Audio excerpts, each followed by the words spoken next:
حج عباس کے علم کی آپ زیارت کر رہے ہیں۔ میرے عزیزوں، مجھے زیادہ وقت نہیں لینا ہے۔ یہ علم آپ کی نگاہوں کے سامنے کیسے پہنچا، سرزمین ہندوستان پر کیسے آیا۔ عزیزوں، اس علم کے سلسلے میں کچھ فہم، کچھ کم ایمان والوں نے مختلف طرح کی فکریں مومنین کے درمیان پیدا کر دی ہے۔ اس علم کی حقیقت اور اس علم کا سفر ہندوستان کیسے ہے، کیسے یہ آپ کی نگاہوں کے سامنے پہنچا۔ عزیزان گرامی، مئی سن 2007 میں تہران میں ایک کانفرنس دہشت گردی آتنکواد کے خلاف ہوئی تھی، جس میں ہمارے سرزمین ہندوستان سے ڈاکٹر بھیم سنگھ اور محمود الرحمان جو مسلم یونیورسٹی کے سابق چانسلر ہیں، ان کو بھی دعوت دی گئی تھی اس کانفرنس میں۔ اور تیسرا، آپ حضرات کی دعاؤں سے میں بھی وہاں موجود تھا۔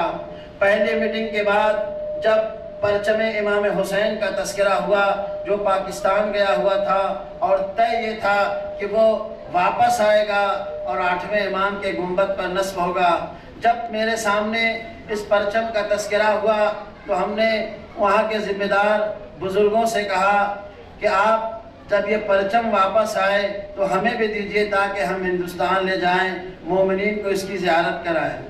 عزیزان گرامی، وقت گزرتا گیا، لیکن کسی مصلحت کے تحت وہ پرچم امام حسین پاکستان میں نصب ہو گیا۔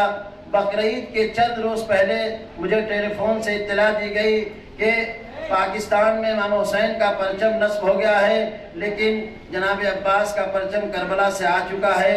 9 بقرعید جناب مسلم ابن عقیل کی شہادت کے دن، جس دن سے کربلا کی مصیبت کا آغاز ہوتا ہے، ایران و عراق کے بارڈر پر وہ جگہ جسے کربلا ایران کہتے ہیں، جہاں پر 5 لاکھ سے زائد ایرانی نوجوانوں نے اسلام کی خاطر اپنی شہادت پیش کی تھی، اس سرزمین پر دعائے عرفہ جو امام حسین علیہ السلام نے مکے میں پڑھی تھی، وہ دعائے عرفہ کی قرأت ہوگی، اس کے بعد یہ آپ کو علم دیا جائے گا۔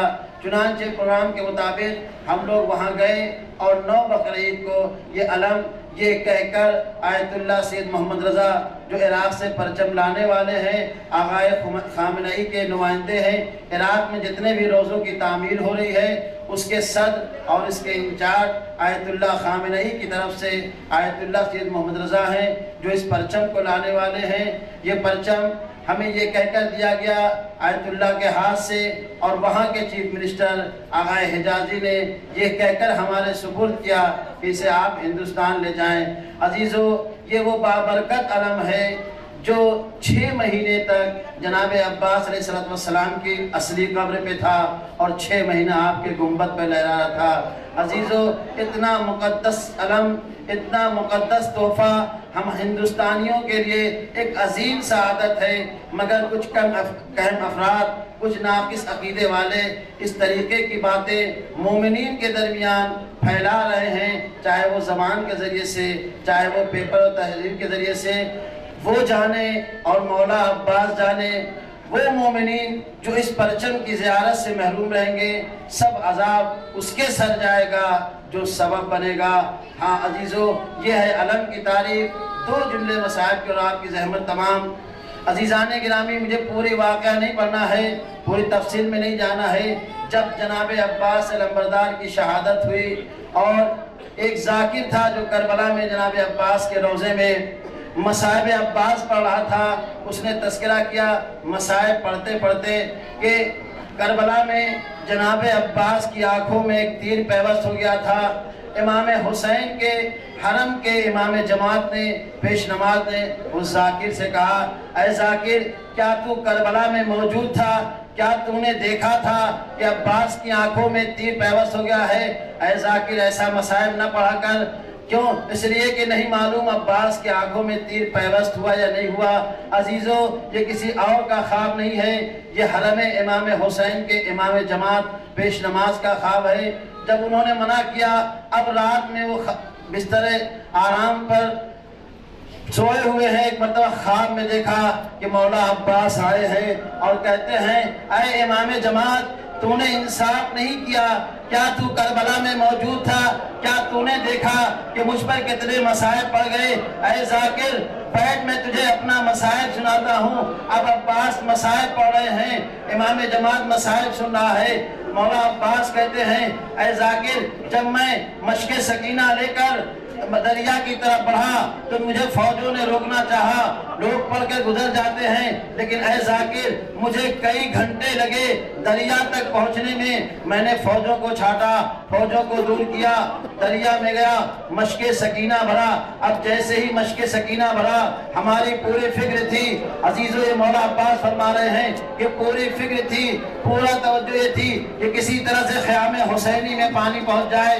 سکینہ منتظر ہے، سکینہ سے وعدہ کیا ہے۔ میں اسی فکر میں خیمے کی طرف بڑھ رہا تھا۔ عزیزو ایک وار ہوا میرا بایاں داہنا بازو قلم ہوا، دوسرا وار ہوا میرا بایاں بازو قلم ہوا، میں نے علم کو سنبھالا، مشکیزے کے داتل سبایا۔ مولا عباس کہتے ہیں کہ میں کبھی خیمے کی طرف بڑھ رہا تھا، ایک مرتبہ ایک تیر سنسناتا ہوا آیا، مشق سکینہ چھدا میرے سینے میں پیوست ہو گیا۔ ارے جیسے ہی مشق کا پانی بہا میں نے گھوڑے کو ترائی کی طرف موڑ دیا، ابھی میں اپنے گھوڑے کو موڑ ہی رہا تھا کہ ایک مرتبہ ایک سنسناتا ہوا تیر چلا، میری آنکھوں میں پیوست ہو گیا۔ عزیزو آپ تصور کریں، عزیزو آپ تصور کریں اگر آنکھ میں ایک معمولی سا تنکا پڑ جاتا ہے تو جب تک وہ تنکا نکلتا نہیں، جب تک وہ ریزہ نکلتا نہیں ہے کتنی تکلیف ہوتی ہے۔ مولا عباس کہتے ہیں اے ذاکر ارے تو نے انصاف نہ کیا، اے امام جماعت تو نے انصاف نہ کیا۔ ارے جب ایک معمولی سا تنکا اتنی بے چینی کا کلبنا کی ہوتی ہے تو کہاں بتاتا ہے تو نے اس ذاکر کو کیوں منع کیا؟ ارے میری آنکھ میں جب تیر لگا میری نگاہوں کے سامنے اندھیرا آ گیا، میں نے اللہ نے مشکلات کو آواز دی، اے نجف میں سونے والے میرے بابا آؤ اپنے لال کی خبر لو۔ عزیزو مولا عباس کہتے ہیں آخری جملے اور زحمت تمام، مولا عباس کہتے ہیں کہ جیسے ہی میری آنکھوں میں تیر پیوست ہوا اب ہم نے چاہا کہ کسی طرح سے تیر کو نکالے اور دریا کی طرف جائے، دشمنوں سے مقابلہ کرے۔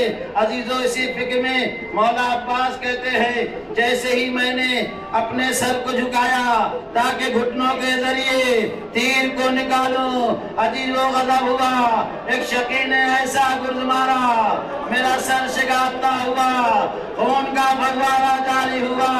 عجب نہیں زہرا فاطمہ نے آواز دی ہو اے میرے لال ارے تیرے ہاتھ سلامت نہیں ہے، میں تجھے اپنی آغوش میں لیتی ہوں۔ آواز دی ہوگی اے مولا علی اے نجف میں سونے والے میرے والیو والی آؤ تمہارا لال گھوڑے سے زمین پر آ رہا ہے۔ واپس